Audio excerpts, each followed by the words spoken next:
Novel Cultivation Chat Group Chapter 89. Hehe, untuk apa aku butuh muka? Muka kan tidak bisa dimakan.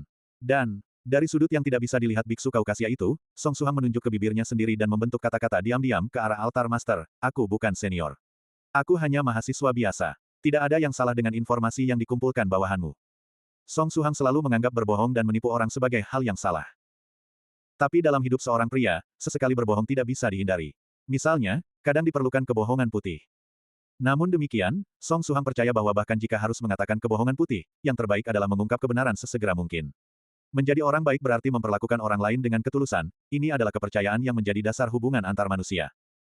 Cih, tubuh bagian atas altar master bergetar sebelum dia memuntahkan segumpal darah segar.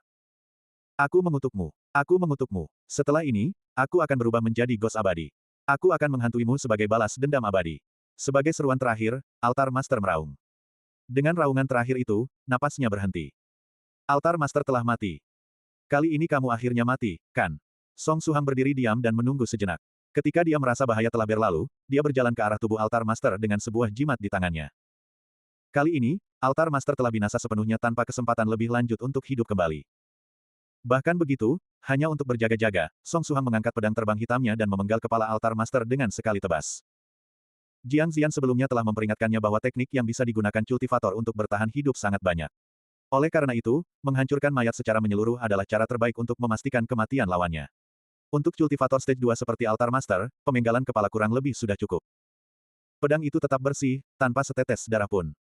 Song Suhang menghela napas lega. Dalam rentang pendek 2 hari, dia sudah memenggal kepala 2 orang. Dan kali ini, alih-alih menggunakan True Self Meditation Scripture, dia mempertahankan ketenangannya melalui kemauan keras belaka. Dia tidak bisa bergantung pada True Self Meditation Scripture selamanya. Jalan kultivasi panjang dan lambat jadi ada beberapa hal yang harus dia paksakan untuk beradaptasi. Ketergantungan berlebihan pada bantuan luar akan membuatnya menjadi lemah. Dan mereka yang lemah, yang kemauannya tidak teguh, tidak akan pernah melangkah jauh di jalan kultivasi. Altar Master adalah cultivator kedua yang mati di tangan Song Suhang. Sama seperti pria berlengan panjang, meski sudah mati, keberadaannya akan tetap terukir dalam ingatan Song Suhang untuk waktu yang lama. Meski tidak akan bertahan selamanya. Insiden mengenai altar master dan spirit ghost-nya untuk sementara akan berakhir di sini. Tidak akan ada yang bahkan berpikir untuk merampas spirit ghost-nya dalam waktu dekat. Dengan kematian altar master, organisasinya menjadi tanpa pemimpin. Ini akan menyebabkan mereka jatuh dalam kekacauan untuk waktu yang lama, dan tidak akan bisa menyebabkan banyak masalah untuk beberapa waktu. Selain itu, mereka yang memahami bahwa kunjungan altar master ke Universitas Jiangnan terkait dengan Song Suhang dan spirit ghost terbatas hanya pada altar master sendiri, pria berlengan panjang, dan assassin yang menyusup ke kamar Song Suhang. Ketiganya sudah ditangani jadi tidak ada orang lain di bawah altar master yang tahu hubungan antara altar master dan Song Suhang. Bahkan jika mereka ingin membalas dendam untuk master mereka, mereka tidak punya cara untuk sekarang. Dan selama lebih banyak waktu berlalu, para bawahan ini tidak akan lagi menjadi ancaman bagi Song Suhang. Bahkan jika mereka tidak mengejar Song Suhang, dia tetap akan mengejar mereka. Yang dia kurang adalah pengalaman bertarung nyata. Orang-orang yang memiliki ubin berkepala binatang dengan bekas cakar akan menjadi lawan yang cukup bagus dalam pertarungan nyata. Terlebih, tidak hanya dia bisa mendapatkan pengalaman dan mengalahkan musuh, dia bahkan mungkin memenangkan beberapa jarahan perang, itu membunuh 3 burung dengan 1 batu. Kebaikan dan kejahatan akan menerima akhir yang mereka pantas. Gumam Song Suhang. Dia mengeluarkan cairan pelarut mayat dan menuangkan sebagian pada tubuh mati altar master. Bau tajam menyebar ke seluruh udara. Pakaian altar master sepenuhnya larut, tapi cairan pelarut mayat tidak berpengaruh pada tubuhnya. Benda ini hanya bisa melarutkan tubuh cultivator stage 1 paling banyak. Dan aku pikir ini adalah harta yang hebat. Akan sangat merepotkan untuk meninggalkan mayat berantakan seperti itu. Meskipun kamera hancur, mayat itu tetap akan menarik perhatian paman polisi. Song Suhang merasa agak sedih. Pada saat inilah biksu Kaukasia tiba-tiba bersuara, "Senior, apakah kamu merasa sedih dengan mayat orang ini? Kamu bisa menangani ini." Song Suhang berbalik dengan senyum lembut. Dia terus mempertahankan sikapnya sebagai ahli. Biksu Kaukasia memberinya jempol dan berkata, "Senior, tolong jangan khawatir tentang ini dan biarkan aku menanganinya, aku bisa memperbaiki ini." Karena kamu berkata begitu, aku akan merepotkanmu kalau begitu. Aku akan mengingat budimu. Song Suhang merasa gembira dan lega. Senior, tolong jangan berkata seperti itu, nyawaku diselamatkan olehmu, hal kecil seperti ini tidak bisa dibandingkan dengan itu. Wajah biksu Kaukasia itu penuh keyakinan, seolah-olah menangani mayat ini dan masalah yang dialami kereta hanyalah hal sepele. Melihat ekspresi percaya diri ini, Suhang tidak bisa tidak memikirkan para pria menawan dan keren yang muncul dalam novel web, seperti Huaxia Dragon Group, Huaxia Special Abilities Team, dan China Cultivators League. Mungkin biksu Kaukasia ini adalah anggota organisasi seperti itu. Mungkin ada buku kecil merah misterius padanya yang bisa dia keluarkan ketika paman polisi tiba, dan itu akan bisa menangani semua masalah ini. Sambil memikirkan ini, Song Suhang berjalan beberapa langkah, dan mengambil koper kecil hitam milik Altar Master. Dia punya firasat bahwa akan ada sesuatu yang baik di dalam koper kecil Altar Master. Setelah mengambil koper, dia kembali ke samping keluarga Little Loli, dan duduk. Melihat waktu, seharusnya sudah waktunya para penumpang bangun dari koma, kan? Selanjutnya, biksu Kaukasia itu berjalan ke samping altar master, menyatukan telapak tangannya dan melantunkan, aku akan menyelamatkan semua makhluk hidup untuk menjadi bodi, selama neraka tidak kosong, aku bersumpah tidak akan naik ke Buddhahood. Ini adalah sumpah agung yang diambil oleh Bodhisattva Kesitigarba, biksu Kaukasia itu tampaknya sangat menyukai sumpah ini. Selanjutnya, dia duduk di samping mayat altar master, dan mulai melantunkan kitab pemurnian jiwa Kesitigarba. Saat dia melantun, cahaya kebajikan yang tebal sekali lagi menutupi tubuhnya. Di depan kereta dan dari tubuh altar master, ada beberapa jiwa samar-samar yang sedang dimurnikan. Setelah jiwa-jiwa dimurnikan, ada kekuatan misterius antara langit dan bumi yang terbagi menjadi 3 bentuk dan mendarat di tubuh biksu Kaukasia itu. Pada saat berikutnya, cahaya pencapaian bajik biksu Kaukasia itu menjadi lebih padat dari sebelumnya, energi mentalnya yang kuat telah diperluas, tubuhnya telah diperkuat. Song Suhang sedikit membuka matanya. Memurnikan jiwa memiliki efek seperti itu. Bisa memperkuat tubuh, energi mental, dan pencapaian bajik. Meski tidak seefektif meminum body tempering liquid atau berkultivasi menggunakan teknik dasar tinju, itu masih ratusan kali lebih baik daripada olahraga biasa seperti lari. Aku harus ingat untuk bertanya pada senior medicine master apakah cultivator Taoisme memiliki cara untuk memurnikan jiwa, dan apakah itu bisa memperkuat energi mental dan tubuh seseorang. Pikir Song Suhang dalam hati. Pada saat yang sama, dia samar-samar memahami mengapa ada begitu banyak biksu agung dengan kebajikan selama zaman dulu. Mereka mengikuti ajaran Buddha untuk memurnikan jiwa, tapi tidak mengambil satu sen pun, dan malah aktif berkeliling mencari jiwa untuk dimurnikan. Jika kamu tidak membiarkannya memurnikan jiwa, dia bahkan mungkin memaksamu. Dia menduga bahwa para biksu agung itu sama seperti biksu Kaukasia ini, murid sejati sekte Buddha. Saat dia memikirkan ini, para penumpang kereta bangun satu persatu.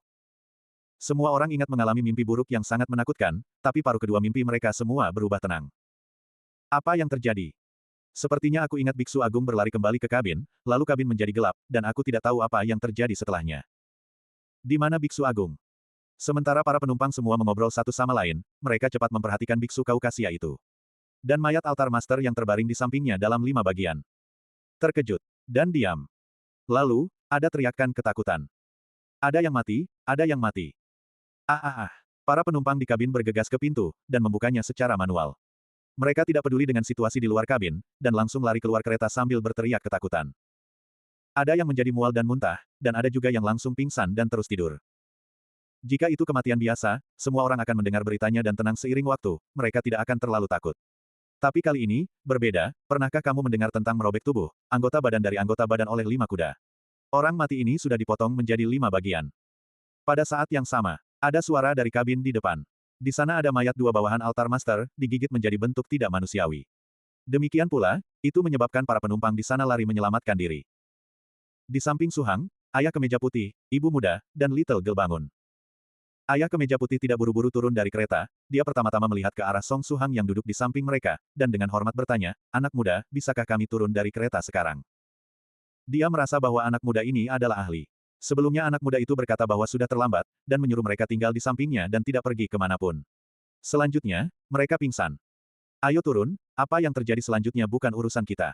Song Suhang mengangguk dengan senyum kecil, lalu membawa koper dan turun dari kereta, dia dengan hati-hati menghindari kamera apapun. Sebelum masuk dalam jangkauan perangkat pemantau lagi, dia perlu menyamarkan koper hitam itu terlebih dahulu. Jangan meremehkan kekuatan teknologi, mungkin paman polisi akan melacak masalah ini kembali padanya karena koper ini. Ayah kemeja putih menggendong putrinya, dan mereka pergi bersama. Mereka menyelinap ke dalam kerumunan yang panik, dan menuju ke peron yang jauh. Pada akhirnya, dia dengan hati-hati melirik koper hitam di tangan Suhang. Dia samar-samar ingat bahwa ketika Suhang bersama mereka sebelumnya, dia tidak memiliki koper ini. Tapi sebagai pria pintar, dia tidak akan menyebutkan satu kata pun tentang koper hitam itu kepada siapapun. Ada kekacauan di stasiun kereta. Personel kereta bawah tanah mulai melakukan segala yang mereka bisa untuk menenangkan para penumpang yang gelisah ini, untuk menghindari menciptakan lebih banyak kecelakaan. Segera setelah itu, paman polisi tiba. Lalu media tiba di tempat kejadian tak lama setelahnya. Televisi di stasiun kereta bawah tanah mulai menyiarkan berita langsung, dan yang mereka tunjukkan tepatnya adalah insiden di kereta bawah tanah. Dalam siaran langsung, paman polisi menangkap seorang biksu bot barat. Itu benar, semuanya dilakukan olehku. Ketiga orang itu dibunuh olehku, aku mengaku. Yap. Aku tidak punya kaki tangan, jangan khawatir, hanya aku. Aku tidak akan melawan, tangkap aku. Namun, kecelakaan kereta tidak ada hubungannya dengan aku bersumpah. Biksu Kaukasia itu berbicara dalam Mandarin yang akurat dan fasih, dia dengan patuh membiarkan borgol ditempatkan padanya, dengan wajah lapang. Itu benar, dia telah ditangkap. Dia tidak punya buku kecil merah, tidak ada Huaxia Dragon Group, tidak ada kekuatan khusus. Untuk berpikir bahwa dia memiliki ekspresi percaya diri seperti itu, jadi solusinya yang disebut adalah menjadi kambing hitam dan mengambil tanggung jawab untuk segalanya. Pada akhirnya, di layar siaran langsung, biksu Kaukasia itu dipindahkan ke mobil polisi, dan dia bahkan dengan paksa mengangkat jempol ke arah kamera, memperlihatkan giginya yang bersih tanpa noda. Bling! Giginya memantulkan cahaya menyilaukan di bawah sinar matahari. Senior, tidak peduli apa yang terjadi, aku tidak akan pernah menjualmu, biarkan aku mengambil tanggung jawab untuk segalanya. Biksu Kaukasia pada momen ini seperti Virgin Mary, memancarkan kecemerlangan yang membuat orang lain tidak bisa memandangnya langsung.